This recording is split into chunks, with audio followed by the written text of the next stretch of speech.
իրականում մեր հայերիս մեջ համեմատելու տեղ ունեմ, հեսա կպատմեմ ինչու, հայերիս մեջ շատ նստած է ամեն ինչը ինձ, իմ տուն։ Այսինքն մենք սովոր չենք խմբային աշխատանքների,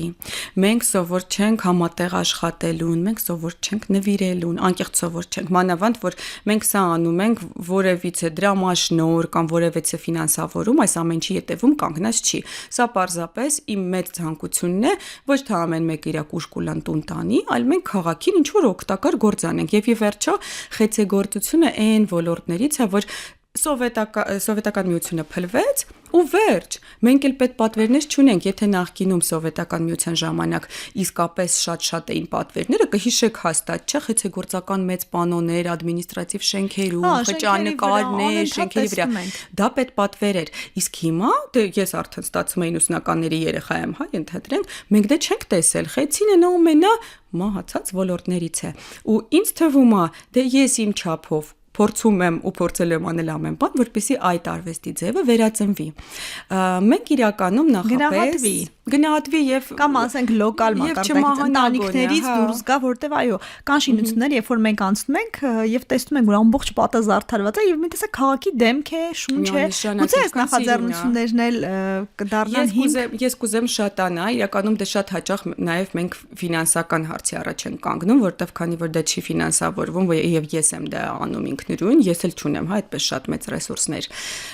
բայց փորձել եմ ամեն ինչ անել, որ էլի ստացվի, ոնց որ սա մեր երկրորդ նախագիծն է, երրորդն էլ կանենք, չորրորդն էլ կանենք։ Մենք աշխատում ենք, երբ որ օրինակ դիմակներ անում ենք, մենք նախապես ասում էինք, որ մենք դեռ տեղը չգիտեինք որ այգին, ոչինչ չգիտեինք, բայց ասում էինք, այս նախագիծը որ ավարտենք, սա լինելու է նվեր մեր քաղաքին։ Եվ եթե մարդ չի համաձայնվում, դե երևի չի մասնակցում, չնայած երևի ունեցանք մի քանի դեպք, որ մարդ ասես չեմ տալիս դիմակս։ Դա գիտեք, որովհետեւ իհարկե չես վիճում, շատ էներգիա է դրեք, գուցե շատ առանձնահատուկ մի բան է ստացել, գուցե մարդիկ պատրաստ չեն։ Հա, մենք միշտ արդար ենք եղել, ազնիվ ենք եղել, երեխաների դեպքում էլ, օրինակ նախկինում կային կենտրոններ, պետական կենտրոններ, որ բալիկների գործերը գուցե նվեր էին տրվում, չեմ ասում անպայման վաճառքի էին տրվում, բայց ամեն դեպքում երեխան դրա մասին չէր իմանում։ Ես համարում եմ, որ դա շատ անարդար է, անկախ նրանից չափահաս մարդու հետ գործ ունես թե չէ, իր աշխատանքն է, իր ստեղծածն է։ Եթե այդ ստեղծածը պետք է ինչ-որ մի բանին ծառայի, անպայման մարդ պետք է նախապես դրա հետ մասին իմանա, կամ գոնե համաձայնվեցվի հետո, որտեղ մենք օրինակ ունեցել ենք նախագծեր, մանկատներ ենք տարել նվերներ, այսինքն հենց մեր օրինակ մեր սաները արել են նվերներ ու մենք եւ օրինակ սնուն եւ ինչ որ բան եւ դա նույնպես կավե այդ նվերները տարել ենք օրինակ բալիկներին ու բալիկները գիտեին այդ մասին, որ իրանք հիմա փոքրիկ ամանորյա նվեր են պատրաստելու մյուս բալիկների համար։ Կարծում եմ դա արդար է, այնքան հաճույքով էին աշխատում, այնքան ինչ որ խաղեր էին սարքում, սեղանի խաղեր փոքրիկ կավից եւ այլն, շատ հետաքրքիր էլի փորձառություն է։ Ես հիմա չեմ հիշում, ինձ թվում է մենք տենց դեպք ունենայինք իհարկե, որ որոշ դիմակներ այդպես էլ չհասան մեր այդ 150-ի մեջ չմտան, բայց երբ որ մարդ նախապես գիտի, հիմնականում հետո սպասում են, օրինակ արդեն այնքան էին սպասում, քանի որ մի քիչ երկար ցկցկվեց այդ պատի ընտրությունը, թույլատվությունը եւ այլնը, շատ էին սպասում, թե երբ ենք մեր գործերը քաղաքում տեսնելու։ Մեծ ուրախություն է, որ կարող է իր աշխատանքի մի մասնիկ ընդհանուր դիմակե գորգի մեջ, գորգասենք, բայց գտնել իրանք այնքան լավ են իրանք գում այդ բուսաբանական այգու կամարը, որ ունենք, դա ամբողջը այսպես սալիկապատ է, ամեն սալիկ ձեռքով սարքած է եւ վրան ուռուցիկ տպված են բույսեր, որոնք որ հավաքել ենք բուսաբանական այգում, դրանցից կաղապար ենք հանել, հետո կավից սարքել ենք, շատ հետաքրքիր փորձ էր, բայց հիմա ես որ տեսնում եմ,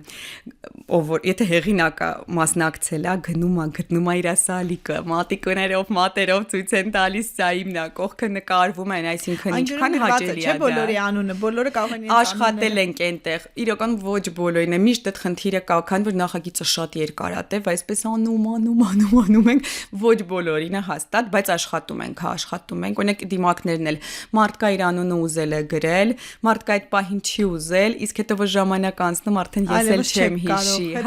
ու չի պահպանվում, այստեղ էլ օրինակ 3 դիմակ է սեղանին դրված, 2-ը գրված է, մեկը չէ, այդպես անանուն է մնում։ Երևի հավաքական աշխատանքների հենց էությունն էլ այն է, որ անդեմ է, այն ամենից մարդիկ են ստեղծել, անհատներ են ստեղծել, բայց մենք ինչի պակաս ունենք այդ հավաքական մոտեցման։ Միանշանակ, օրինակ ես այսքան աշխատում եմ նախագծերի վրա, այնպես է որ իմ անունն էլ ոչ միտեղ չկա, չեմ սիրում այդքան ստորագրվել հատուկ ասել, այս մեկը իմն է օրինակ։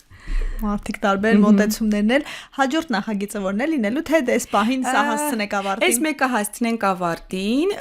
Իդեպ ասեմ, լուք չգիտեմ որն է լինելու։ Նախագծերը այնպես չի որ տենց նստում ենք, հա, ինչ որ տարիներով ոնց որ մի քանի տարի առաջ շուտ ոնց են հա դա ասում ունենք այդ պլանը, ոչ։ Քանի որ շատ ստեղծագործական ոնց որ ընթացք է, հանկարծ փայլատակում է։ Ես չեմ կարող ասել այդ մտքերը որտեղից եմ ունենում։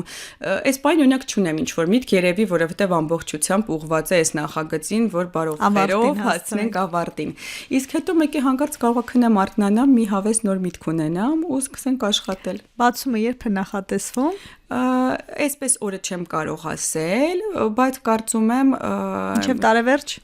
Մինչև տարեվերջ հաստատ կհասցնենք։ Կարծում եմ մի 2 շաբաթից մոտավորապես արդեն մեր բացումը սիրուն կլինի։ Ինչ նախաձեռնության մասին է խոսքը, այսպես ասենք դեմքերի ցուցադրությունը,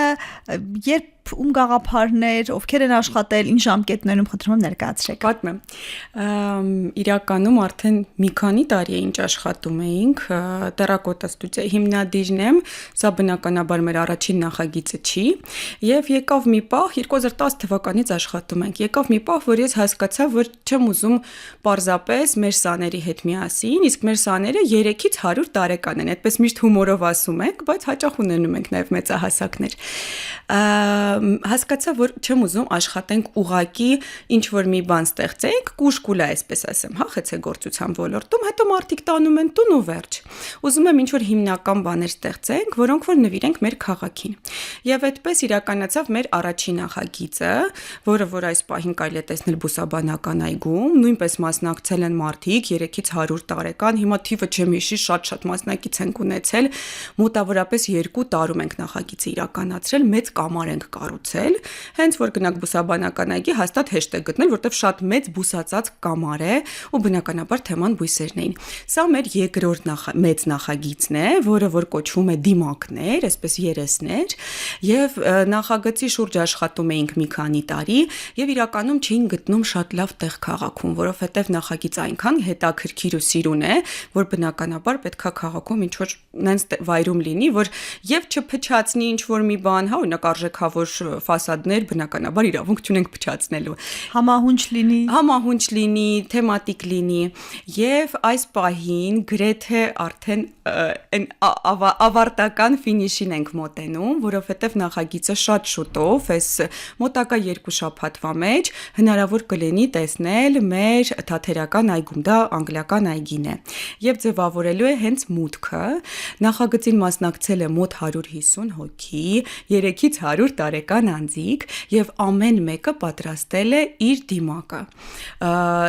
Խոսում է ամեն մի դիմակ խոսում է հանդիսատեսի հետ։ Ամեն մեկը իր ներաշխարից եկած ինչ որ մի հարց է բարձրաձայնել։ Բնականաբար դա աշխատել են տարբեր գույներով, նյութը նույնն է, սպիտակ կավով են կարել, ամբողջը թրծված է, ջնարակապատ, այսինքն դա այնպիսի մնայուն նյութ է լինելու, որ դեռ երկար տարիներ մեր քաղաքը ձևավորելու է։ Հետաքրքիր է, մարդիկ երբ որ դիմակ են ստեղծում են, ինչպես ասացիք, իրենց ներաշխարից բխող, իրենց նմանությամբ, դիմանկարի տեսակ ինքնանկարի մի բան է, չէ՞։ Այո, իդեպ մենք օրինակ ունեինք շարք, որը հետո տենց մեծ նախագիծ չդարձավ, բայց մենք հենց մարդուց հանում էինք իրական դիմակ։ Այսինքն հենց օրինակ քո դեմքից կարող ենք անել դիմակ եւ հետո դու դա կավից պատրաստես ու ձևավորես։ Այս դիմակները եկեք ես ձեզ ցույց տամ։ Այս դիմակները ես մի քանի նմուշիկ եմ բերել, այնքան շատ էին այդ 150 դիմակը արդեն բոլորը ինձ մոտ են, որովհետեւ պետք է շուտով ոնց որ զբաղվենք կպցնելով։ Ինչ խորհրդանիշ բացատրություն ունի զոլավորը։ Իդեպ հեղինակը Դավիթն է, 20 տարեկան։ Ինձ թվում է, ես իհարկե սխալ կլինի բոլոր հեղինակների անունից խոսեմ, որովհետև մարդիկ շատ են եղել ու ոչ բոլորի ուսուցիչն եմ ես եղել, հա, այսինքն ոնց որ տարբեր մասնաճյուղերում, տարբեր ընթացքում մենք տեսեք բացառապես այլ դիմակ, հա, կան դիմակներ, որ ճիշտն ասած չեմ հիշի արդեն ով է արել, քանի տարեկան է եղել, մանկականները մենք միշտ աշխատել ենք գրել, որովհետև բալիկները կարող է հետո չհիշեն, տեսեք Ես 150 դիմակը, քանի որ ինձ մոտ հիմա արվեստանոցում դրված է, ես այսօր առավոտյան գալուց չի կարողանում ընտրել որը բերեմ, որովհետև ամեն մեկը յուրովի հետաքրքիր է, ոչ մեկը չի կրկնվում առհասարակ։ Չեմ կարող հեղինակների անունից իհարկե խոսել, պատմել իրանց դիմակների մասին, բայց աշխատելու ընթացքում այդպես էինք անում։ Նախ նախագծում էինք, այսինքն անում էինք էսքիզային մասը, զրուցում էինք, ամեն մեկը խոսում էր, թե ինչից կուզի խոսել, շատ տարբեր։ Մարդ կար հայկական ինչ-որ թեմատիկային էր անդրադառնում, մարդ կար ինչ-որ գեղեցիկ դեմքեր պատրաստում։ Այս ընթացքում մենք կաղապար ենք օգտագործել, գիպսե կաղապար, այսինքն բոլոր դեմքերը իրանց հիմքով նույնն են, բայց ներկված են բացառապես տարբեր եւ վրայի դեկորն է տարբերվում։ Հրաշալի է։